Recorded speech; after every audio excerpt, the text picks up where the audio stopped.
aikungban esana gbewe ya amoena na sisenwe ejiwe bana inu biotoa amo anaya nuku tu ejiwe do tomi chere ton bokwa ba do rasanta de won mi membe ro ko de ba ma vanvan no se degbe meton mina hando job si we mama job 28 verset 5 e wi lando aikungban jiwe jinuku no yonde nwe karo jijewe do aikungban glomo chinwe ebo miondobo edo agbanhunwe odon ami aikungban nana sisenda gbenuwe do Jesus Christ sin koma ami aikungban akrunoton we ein bonwe de jia bi levayin eton e sona wa yanuwe a amo ena wada gbenuwe do ayin jono akuno to da ikungban dagbede jire anadu do Jesus Christ sin koma ami menona wo huhu nudu tole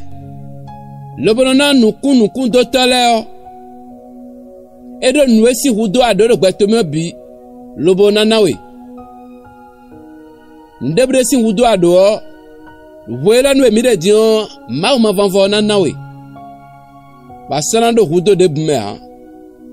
aikungba na sisenda gbenuwe ena jinukunwe lo bana pewepo do Jesus Christ sin koma ena jinukunwe do azoya no wa me do nuya no sa me nu debude ye nkoto na jinukunda gbewe lo bana dubole enakpo do Jesus sin koma ami anabia wo kuku cholo bonaduwa do Jesus Christ sin koma wonu ado zanedi ha kru no we wo kuku sana wedo ya jinuku sana wedo agoto eleme ya do Jesus Christ sin koma jinuku na ka kwegbenu ya do Jesus sin koma ami yi jamion lobona wazo lobo enana sisenwe sisen le massa sin grand lina lobo na wada gbe represent me ayenu sagbe anasanu ato ajode o ena inu konwe ato azowagbe anamazo lobowa do Jesus sin koma mi kodede ami awazo to me asana tekpon